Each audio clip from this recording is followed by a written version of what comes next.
எல்லா இன்ஜினியரிங் ஆஸ்பிரண்ட்ஸ்க்கும் ஒரு பெரிய வணக்கம். ஸ்ட்ரென்த் ஆஃப் மெட்டீரியல்ஸ்ல ரொம்ப ரொம்ப முக்கியமான ஒரு தலைப்பை இன்னைக்கு நாம மாஸ்டர் பண்ண போறோம். அதுதான் parallel ஆக்சஸ் தியரம். இது வெறும் ஒரு தியரம் மட்டும் அல்ல. இன்ஜினியரிங்ல நாம பார்க்குற பெரிய பெரிய ஸ்ட்ரக்சர்ஸோட வலிமையை கணக்கிடுறதுக்கு இதுதான் அடிப்படை. இது நீங்க சரியா புரிஞ்சுக்கிட்டீங்கன்னா எந்த ஒரு சிக்கலான வடிவத்தோட ஸ்ட்ரென்த்தையும் உங்களால துல்லியமா சொல்ல முடியும். உங்களுடைய TNPSC AE, SSC JE, GATE மாதிரியான தேர்வுகள்ல இதுல இருந்து கண்டிப்பா கேள்வி வரும். வாங்க ஆரம்பிக்கலாம். சரி, நாம இன்னைக்கு என்னென்ன பார்க்க போறோம்னு ஒரு ரோட் மேப் பார்த்துடலாம். முதல்ல parallel ஆக்சஸ் தியரம்னா என்னன்னு அதோட ஆணிவேரை புரிஞ்சுக்க போறோம். அப்புறம் நாம எல்லாரும் செய்ய வாய்ப்பு இருக்கிற ஒரு தப்பை தவிர்க்க ஒரு தங்க விதியை கத்துக்க போறோம். அதுக்கப்புறம் முக்கியமான வடிவங்களுக்கான ஃபார்முலா டூல் கிட்ட உருவாக்கி காம்போசிட் செக்ஷன்ஸ்ல இது எப்படி பயன்படுத்துறதுன்னு பார்த்து கடைசியா தேர்வுல வர ட்ராப்ஸ் என்னன்னு தெரிஞ்சுக்க போறோம். வாங்க ஒன்னொன்னா பார்க்கலாம். முதல்ல இந்த parallel ஆக்சஸ் தியரம்னா என்ன, அதோட அடிப்படை கருத்து என்னன்னு பார்க்கலாம். எந்த ஒரு ஆக்சஸை பற்றியும் மொமெண்ட் ஆஃப் இனர்ஷியா கண்டுபிடிக்க இது ஏன் ஒரு முக்கியமான கருவின்னு நாம புரிஞ்சுக்க போறோம். இதை நாம புரிஞ்சுக்கிட்டா அடுத்தடுத்த கணக்குகள் ரொம்பவே எளிமையா மாறிடும். இதுதான் நீங்க மனசுல பதிய வைக்க வேண்டிய மூல சூத்திரம். I சமம் IG கூட்டல் AD ஸ்கொயர். இங்க ஒவ்வொரு டேர்மையும் தெளிவா பார்க்கலாம். IG அப்படிங்கிறது ஒரு பொருளோட மைய அச்சு, அதாவது அதோட சென்ட்ராய்டல் ஆக்சஸை பற்றிய மொமெண்ட் ஆஃப் இனர்ஷியா. இது ஒவ்வொரு வடிவத்துக்கும் ஒரு ஸ்டாண்டர்ட் வேல்யூ. அடுத்ததா இருக்கிற AD ஸ்கொயர் அப்படிங்கிறது தான் டிரான்ஸ்ஃபர் டேர்ம். இங்க A அப்படிங்கிறது அந்த பொருளோட பரப்பளவு. D அப்படிங்கிறது சென்ட்ராய்டல் ஆக்சஸ்க்கும் நாம கண்டுபிடிக்க வேண்டிய புது ஆக்சஸ்க்கும் நடுவுல இருக்கிற செங்குத்து தூரம். சரி, இப்போ இந்த தியரத்துக்கு ஏன் ஒரு மீற முடியாத தங்க விதி, அதாவது கோல்டன் ரூல் இருக்குன்னு பார்க்கலாம். தேர்வுகள்ல அடிக்கடி வர்ற ஒரு நியூமரிக்கல் எக்ஸாம்பிள் மூலமா இதை புரிஞ்சுக்கலாம். இந்த கணக்கு பாருங்க. ஒரு செவ்வகம் இருக்கு. அதோட அகலம் 120 மில்லிமீட்டர், உயரம் 200 மில்லிமீட்டர். அதோட சென்ட்ராய்ட்ல இருந்து 1000 மில்லிமீட்டர் தூரத்துல இருக்கிற ஒரு ஆக்சிஸை பற்றி அதோட மொமெண்ட் ஆஃப் இனர்ஷியாவை கண்டுபிடிக்க சொல்றாங்க. முக்கியமா கவனிக்க வேண்டியது, இங்க கொடுத்திருக்கிற 120 மில்லிமீட்டர், 200 மில்லிமீட்டர் மற்றும் 1000 மில்லிமீட்டர் ஆகிய அளவுகள் இந்த கணக்கீட்டை விளக்குவதற்காக மட்டுமே எடுத்துக்கொள்ளப்பட்ட அஸ்யூம்டு வேல்யூஸ். இப்ப சரியான முறையில ஸ்டெப் பை ஸ்டெப்பா கணக்கிடலாம். முதல் படி சென்ட்ராய்டல் MOI, அதாவது IX கண்டுபிடிக்கணும். செவ்வகத்துக்கு இது ஒரு ஸ்டாண்டர்ட் ஃபார்முலா வேல்யூ BD³/12. நாம எடுத்துக்கிட்ட அஸ்யூம்டு வேல்யூஸை பயன்படுத்தினா இதோட கால்குலேட்டட் ரிசல்ட் தோராயமாக 8×10⁴ mm⁴ வரும். அடுத்து ஏரியாவை கணக்கிட்டா அது 24,000 mm². இதுவும் ஒரு கால்குலேட்டட் ரிசல்ட். கடைசியா டிரான்ஸ்ஃபர் டேர்மான AD ஸ்கொயரை கணக்கிட்டா அதோட கால்குலேட்டட் ரிசல்ட் 2.4×10⁻10 mm⁴ வருது. இப்போ சென்ட்ராய்டல் MOI-யையும் டிரான்ஸ்ஃபர் டேர்மையும் கூட்டினா நமக்கு கிடைக்கிற இறுதி கால்குலேட்டட் ரிசல்ட் தோராயமாக 2.408×10⁻10 mm⁴. ஒரு நிமிஷம் இல்லைங்க, நமக்கு செவ்வகத்தோட பேஸை பற்றிய மொமெண்ட் ஆஃப் இனர்ஷியாவுக்கும் ஒரு ஃபார்முலா தெரியும்ல, BD³/3. அதை ஒரு ஷார்ட்கட்டா பயன்படுத்தலாமா? கொஞ்சம் யோசிச்சு பாருங்க. ஏன் இது ஒரு பிரச்சனையா இருக்கலாம்? இதுதான் தேர்வுகள்ல நாம சிக்கிற முக்கியமான இடம். சரி, இப்போ அந்த தவறான முறையில கணக்கிட்டு பார்க்கலாம். நாம பேஸ் MOI-லேருந்து ஆரம்பிக்கிறோம். அதோட ஸ்டாண்டர்ட் ஃபார்முலா BD³/3. இப்ப புது தூரம் என்ன? மொத்த உயரம் 200 mm. அப்போ பேஸ்ல இருந்து சென்ட்ராய்ட் 100 mm தூரத்துல இருக்கு. நம்ம கண்டுபிடிக்க வேண்டிய ஆக்சிஸ் சென்ட்ராய்ட்ல இருந்து 1000 mm தூரத்துல இருக்கு. அப்போ பேஸ்ல இருந்து அந்த ஆக்சிஸ் 1000 கழித்தல் 100, அதாவது 900 mm தூரத்துல இருக்கும். இந்த 900 mm என்பது இந்த கணக்கின் அமைப்பு அடிப்படையில் ஒரு அஸ்யூம்டு வேல்யூ.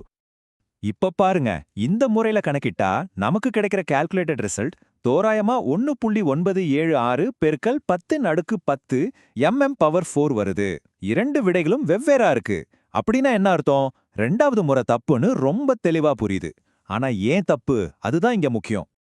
இதுதான் அந்த தங்க விதி. இது நல்லா ஞாபகம் வச்சுக்கோங்க.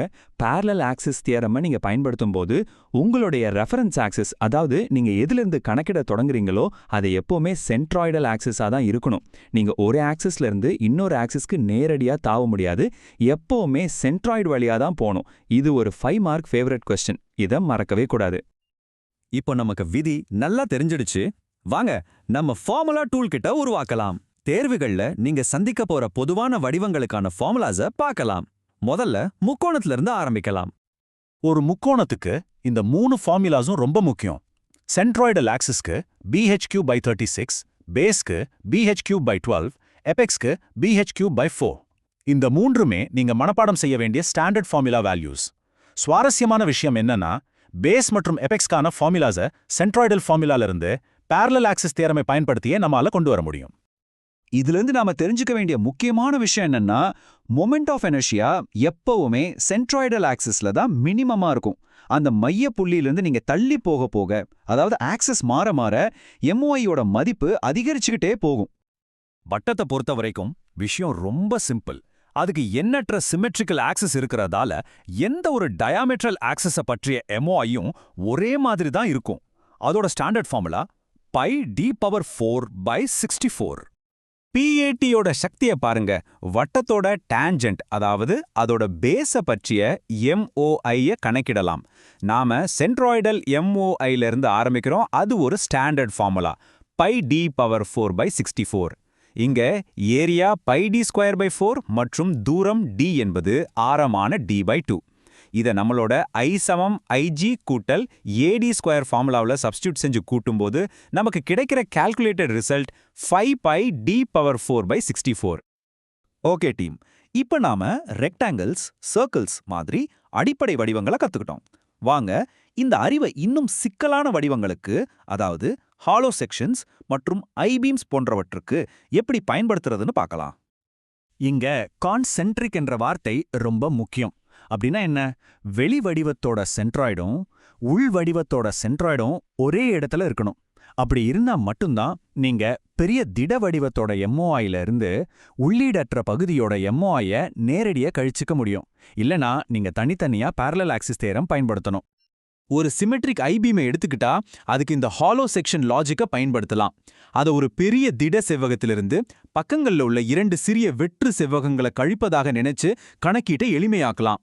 இங்கேயும் பெரிய செவ்வகத்தோட சென்ட்ராய்டும் நாம கழிக்க போற 2 செவ்வகங்களோட கம்பைன்டு சென்ட்ராய்டும் ஒரே இடத்துல இருக்கிறதால தான் இந்த நேரடி கழித்தல் சாத்தியமாகுது.